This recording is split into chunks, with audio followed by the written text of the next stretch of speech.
Hello students, आज के इस वीडियो लेक्चर में हम chapter number 3B elasticity of demand की एक्सरसाइज कवर अप करेंगे। इसके थियोरी वीडियो अगर आपने नहीं देखे हैं तो प्लीज़ है ना प्लेलिस्ट में चेक कीजिएगा, वहाँ पे मैंने इसके थियोरी एक्सप्लेनेशन के वीडियो डाले हैं, तो वो ज़रूर से देखिएगा एक्सरसाइज सॉल्व करने से पहले, ताकि आपके कॉन्सेप्ट अच्छे से क्लियर हो जाए। एक्सरसाइज का एक्सप्लेनेशन स्टार्ट करने से पहले मैं आपसे रिक्वेस्ट करूंगी कि अगर अभी तक आपने मेरे चैनल को सब्सक्राइब नहीं किया है तो चैनल को सब्सक्राइब कीजिए एंड चैनल लिंक अपने फ्रेंड्स के साथ शेयर करना मत भूलिएगा। वीडियो को जरूर से लाइक कीजिएगा। Question number 1, complete the following statements. Price elasticity of demand on a linear demand curve. तो हम लोगों ने फिगर ऑब्जर्व किया था, डायग्राम हम लोगों ने ऑब्जर्व किया था, उसमें हमने देखा था कि प्राइस इलास्टिसिटी ऑफ डिमांड जो है वो है ना एक्स एक्सिस पे जीरो होती है। हमने फिगर में ऑब्जर्व किया था, क्योंकि है ना price elasticity of demand linear demand curve के टाइम पे वो है ना एक्स एक्सिस को टच करती है, तो मतलब वो जीरो होती है। तो आपको जो करेक्ट ऑप्शन है वो जीरो फिल करते हुए आपको ये पूरा स्टेटमेंट फिर से रीराइट करना होगा, कंप्लीट करना होगा। नाउ सेकेंड क्वेश्चन यहाँ पे बोला है price elasticity of demand on a linear demand curve at the Y axis. तो जब भी है ना वाई एक्सिस को टच करती है लीनियर डिमांड कर्व, तो आपको याद रखना है कि वहां पर इन्फिनिटी, आपका जो इलास्टिसिटी ऑफ डिमांड है वो है ना इन्फिनिटी होती है। तो आपको इसका जो आंसर है वो है ना इन्फिनिटी करके आपको लिखना होगा। तो यहाँ पर आपका जो आंसर आएगा वो इन्फिनिटी करके आपको लिखना होगा। तो यहाँ पर ये जो था सी ऑप्शन दिया है वो करेक्ट आपका आंसर है, infinity. Now third one, demand curve is parallel to x axis in case of. तो डिमांड कर्व कब है ना पैरेलल होती है एक्स एक्सिस के। तो हमको देखो यहाँ पे डायग्राम बहुत इंपॉर्टेंट रोल प्ले करते हैं। You can not just skip the diagrams, आपको डायग्राम्स की स्टडी करनी बहुत जरूरी है, क्योंकि वो आपको ऑब्जेक्टिव्स के जो है ना मार्क्स है स्कोर करने में हेल्प करेंगे। तो यहाँ पर demand curve is parallel to x axis in case of perfectly elastic demand. In case of perfectly elastic demand, ये परफेक्टली इलास्टिक डिमांड का केस जो है वो थियोरेटिकल केस है, मतलब ये है ना इन रियलिटी रियल लाइफ में ये एग्जिस्ट नहीं करता है। ये थियोरेटिकल, यहाँ पे हम theoretical type of price elasticity है। तो यहाँ पर ये जो एक्स एक्सिस पे जब है ना एक्स एक्सिस के पैरेलल जब डिमांड का होती है तो मतलब वो परफेक्टली इलास्टिक डिमांड का केस होता है। Now fourth one, when percentage change in quantity demanded is more than percentage change in the price। उसके percentage जो price का changes, prices में जो changes होता है उससे उसका percentage change ज़्यादा होता है। जब quantity demanded का percentage जब ज़्यादा होता है तो उस केस में वो flatter होता है, डिमांड का क्या होता है flatter होता है। तो आपको लिखना है कि when percentage change in quantity demanded is more than percentage change in price, then the demand curve is flatter। Now fifth one is ED, elasticity of demand is zero in case of। elasticity of demand कौन से case में है ना zero होती है। तो आपको याद रखना है कि है ना ये है ना इसमें नेसेसिटी जो गुड्स होते हैं, नेसेसरी गुड्स होते हैं, वहाँ पर ये elasticity of demand, price elasticity of जो डिमांड है, इलास्टिसिटी ऑफ डिमांड है वो जीरो होती है। क्योंकि now next is what, give economic terms. आपको इकोनॉमिक टर्म्स देना है, you have to give economic terms. तो यहाँ पर हम degree of responsiveness of quantity demanded, degree of responsiveness of quantity demanded to change in income only. तो यहाँ पे ये जो इनकम ओनली है, ये इनकम ओनली, ये आपको क्लू मिल रहा है कि है ना ओनली इनकम में चेंजेस होने से जो है ना डिग्री ऑफ रेस्पॉन्सिवनेस है, जो इलास्टिसिटी है क्वांटिटी डिमांडेड का, वो है ना कितना चेंज होता है, उसमें कितना इफेक्ट आता है, उसमें कितना वो फ्लेक्सिबल होता है। तो यहाँ पर जो करेक्ट आपका जो आपको टर्म लिखना होगा वो होगा इनकम इलास्टिसिटी ऑफ डिमांड। उसको हम बोलेंगे income elasticity of demand. In case of income elasticity of demand, degree of responsiveness of quantity demanded to change in income only, due to the change in income only। Then second, degree of responsiveness of a change in quantity demanded of one commodity due to change in the price of other commodity। मतलब एक commodity के demand में changes आएगा due to change in the price of another commodity। ये है ना substitute goods में होता है, सब्सटीट्यूट गुड्स में। और ये जो है ना क्रॉस इलास्टिसिटी है ना, ये है ना substitute goods and complementary goods से रिलेटेड होता है। तो substitute goods and complementary goods are the examples of cross elasticity of demand. तो यहाँ पे जो करेक्ट टर्म आपको यूज करना है economic term, that would be cross elasticity of demand. Now third one, degree of responsiveness of change of quantity demanded of a good to a change in its price. उसके price में changes, मतलब है ना जो quantity demanded में goods की quantity demanded में जो चेंज आएगा to a change in its price उसके प्राइस के हिसाब से, तो that will be price elasticity of demand. उसको हम क्या बोलेंगे, price elasticity of demand. Under the price elasticity of demand, the degree of quantity demanded, the degree of responsiveness of change in quantity demanded will be due to the change in its price। अगर prices ज़्यादा increase हो रहे हैं तो demand will be less, तो is this way। now elasticity resulting from infinite change. Infinite change मतलब जहाँ पर मतलब है ना नो लिमिट, कोई लिमिट नहीं है चेंज इन क्वांटिटी डिमांडेड। तो रियल इसमें तो ऐसा हो नहीं सकता ना कि अनलिमिटेड डिमांड होगी, वो केस नहीं हो सकता। तो ये जो केस है वो परफेक्टली इलास्टिक डिमांड का है, जो थियोरेटिकल कॉन्सेप्ट है, प्रैक्टिकली ये एग्जिस्ट नहीं करता है। Now fifth one, price this elasticity resulting from a proportionate change in quantity demanded due to proportionate change in price। उसके प्राइस के proportionate change के accordingly। so elasticity resulting from a proportionate change in quantity demanded due to proportionate change in price. उसके पहले भी हमने discuss किया कि due to change in proportionate change in price होता है, तो वो प्राइस इलास्टिसिटी का टर्म, ये टर्म जो होगा वो प्राइस इलास्टिसिटी होगा। तो आपको प्राइस इलास्टिसिटी करेक्ट इसका जो टर्म है इकोनॉमिक टर्म है वो लिखना होगा। तो इस तरीके से आपको स्टेटमेंट को अंडरस्टैंड करते हुए, इसीलिए मैं बार बार आप लोगों को बोल रही हूँ keep reading text book, read more and more text book, that will help you to gain good marks.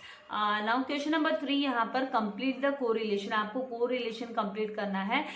तो जो फर्स्ट यहाँ पे दिया है कि perfectly elastic demand is related to, it is perfectly elastic demand, आपका इसका रिलेशन मतलब इसका जो सिंबॉलिकल फॉर्म दिया है वो ED is equals to infinite, ED is equals to infinite. तो perfectly in ED is equals to 0 कब होगा, जब परफेक्टली इन इलास्टिक डिमांड होगी, तब ED will be equals to 0। जहां पर क्या होगा, ये नेसेसिटी गुड्स के लिए, बेसिकली नेसेसिटी गुड्स के लिए होता है। Now second one, rectangular hyperbola, यहाँ पर और ये स्टीपर, आपको यहाँ पे कुछ नहीं दिया होगा और यहाँ पे बोला है कि स्टीपर डिमांड का, तो स्टीपर डिमांड का as a relatively inelastic demand है, रिलेटिवली इनइलास्टिक डिमांड है। तो रेक्टेंगुलर हाइपरबोला क्या है, तो ये यूनिटरी इलास्टिक डिमांड में है ना। डायग्राम्स आप देखो, ऑब्जर्व करो, यूनिटरी इलास्टिक डिमांड में जो कर्व बनती है वो रेक्टेंगुलर हाइपरबोला होती है। Now straight line demand curve is related to linear demand curve, linear demand curve से रिलेटेड है। स्ट्रेट लाइन, सीधी लाइन लीनियर डिमांड कर्व से। तो नॉन लीनियर डिमांड कर्व से क्या है, तो that will be curve line demand curve. हम कौन सी डिमांड कर्व हमें मिलेगी, तो curved line demand curve we will get from the non linear demand curve. Now यहाँ पर पेन एंड इंक का आई होप ये आपको समझ में आ गया है कि straight line demand curve will relate to the linear demand curve and non-linear demand curve will give you curved line demand curve. Now fourth one is pen and ink. pen and ink की जब हम बात करते हैं तो ये complementary goods है, joint goods है, मतलब इनके एक के भी एब्सेंस में दूसरे का कुछ काम नहीं आ सकता, यूजलेस बन जाएगा। अगर पेन के साथ इंक नहीं है तो पेन विल बी यूजलेस, और इंक है और पेन नहीं है तो इंक विल बी यूजलेस। तो ये कॉम्प्लीमेंट्री गुड्स हो गए। जैसे कि यहाँ पे टी एंड कॉफ़ी है, वो सब्सटीट्यूट गुड्स है, चाय के बदले में हम है ना कॉफ़ी प्रेफर कर सकते हैं, तो ये सब्सटीट्यूट गुड्स का एग्जाम्पल हो गया। नाउ फिफ्थ वन, यहाँ पे ratio method is related to elasticity of demand, that is percentage change in quantity demanded upon percentage change in price. तो ये तो फिर है ना ED is equals to elasticity of demand is equals to lower segment upon upper segment. हम लोगों ने इसके टाइप्स पढ़े, ज्योमेट्रिक मेथड, जो पॉइंट मेथड भी जिसे बोला जाता है। तो ये methods of measuring price elasticity of demand है, मेथड्स है। तो उसमें से 3 मेथड्स है, उसमें से थर्ड मेथड है ज्योमेट्रिक मेथड और पॉइंट मेथड, जिसके अंडर में हम lower segment upon upper segment लेकर हम इलास्टिसिटी ऑफ डिमांड को कैलकुलेट करते हैं। आई होप आपको यहाँ तक कॉन्सेप्ट्स क्लियर हो गए हैं। नाउ क्वेश्चन नंबर 4 यहाँ पे दिया है assertion and reasoning type questions. तो assertion and reasoning type questions में सबसे फर्स्ट असर्शन जो दिया है that is elasticity of demand explains. ये एक्सप्लेन करता है that one variable is influenced by another variable. हाँ, ये सच्ची बात है कि एक वेरिएबल दूसरे वेरिएबल की वजह से इन्फ्लुएंस होता है इलास्टिसिटी ऑफ डिमांड के अंडर में। उसका रीजन में दिया है कि the concept of elasticity of demand, जो कॉन्सेप्ट है इलास्टिसिटी ऑफ डिमांड का, वो इंडिकेट करता है, it indicates, it presents, it shows the effect of price and changes.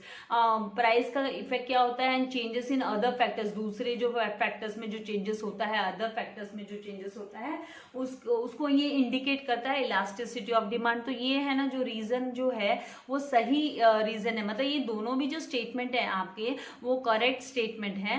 And जो आर है वो है ना करेक्ट एक्सप्लेनेशन है ए का असर्शन का। तो यहाँ पर थर्ड ऑप्शन जो आपका है वो करेक्ट ऑप्शन निकल के आता है कि both A and R are true and R is the correct explanation of A.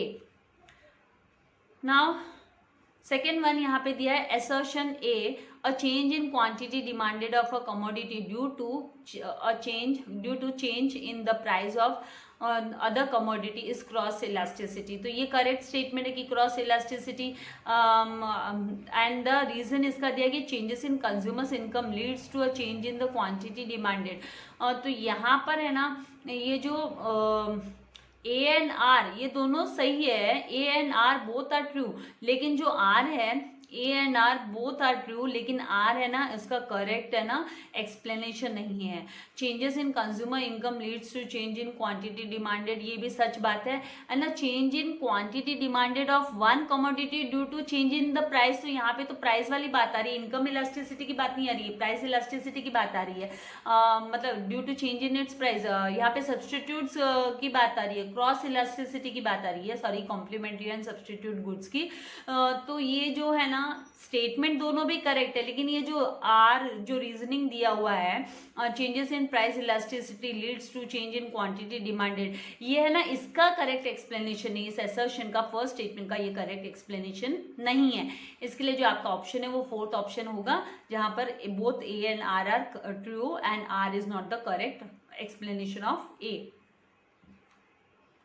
I hope concepts आपके क्लियर हो रहे हैं। Now third assertion A, degree of price elasticity, जो degree of price elasticity is less than 1 in case of relatively inelastic good. Relatively inelastic good में जो degree of price elasticity है वो less than 1 होता है, ये करेक्ट हुआ, true है। एंड देन यहाँ पर चेंज इन डिमांड, रीजनिंग में दिया change in demand is less then the change in price. तो जो चेंजेस इन डिमांड है वो लेस देन प्राइस होगा, वो कौन से केस में होता है, तो रिलेटिवली इनइलास्टिक के केस में होता है कि जो है ना लेस देन, जो चेंज इन डिमांड होता है वो प्राइस के चेंज इन प्राइस से लेस होता है, चेंज इन प्राइस के लेस होता है। तो यहाँ पर आपका जो करेक्ट ऑप्शन होगा both A and R are true, ये दोनों ट्रू है and R is the correct explanation of A. तो आपको वो स्टेटमेंट ढूंढना है, तो यहाँ पर जो थर्ड स्टेटमेंट है both A and R are true and R is the correct explanation of A, ये ऑप्शन आपका करेक्ट आंसर होगा। तो आई होप आपको इतना कॉन्सेप्ट क्लियर हो गया है, यहाँ तक का कॉन्सेप्ट आपको क्लियर हो गया है। ये जो वीडियो के थ्रू मैं आपको एक्सरसाइज इसीलिए देती हूँ कि ताकि मैं आपको ये जो क्लू है कहाँ कहाँ पे इंपॉर्टेंट जो कीवर्ड है वो मैं आप लोगों को ध्यान में कराने के लिए कि है ना आपको कैसे अंडरस्टैंड करना है। अदरवाइज क्या होता है कि ऑब्जेक्टिव्स में आपको कुछ ज़्यादा हार्डवर्क नहीं करना होता है, खाली आप लोग है ना क्लू नहीं समझ पाते हो, इसीलिए आपके ऑब्जेक्टिव्स रॉन्ग हो जाते हैं। तो ऑब्जेक्टिव्स में अगर हम अच्छा गेन करते हैं तो हमको पेपर में आगे भी हमको जो मार्क्स है वो अच्छे स्कोर हम कर सकते हैं। इसलिए मैं आप लोगों को ये है ना वीडियो के एक्सप्लेनेशन के साथ ही मैं आपको एक्सरसाइज प्रोवाइड करती हूँ। सो अपने फ्रेंड्स के साथ में भी वीडियो शेयर कीजिएगा, वीडियो को लाइक करना मत भूलिएगा। और सबसे इम्पॉर्टेंट, वेरी वेरी इंपॉर्टेंट, अगर सब्सक्राइब नहीं किया चैनल को सब्सक्राइब कीजिए ताकि आपको मेरे लेटेस्ट वीडियो के नोटिफिकेशंस मिलते रहे। और God bless you, thank you very much dear students.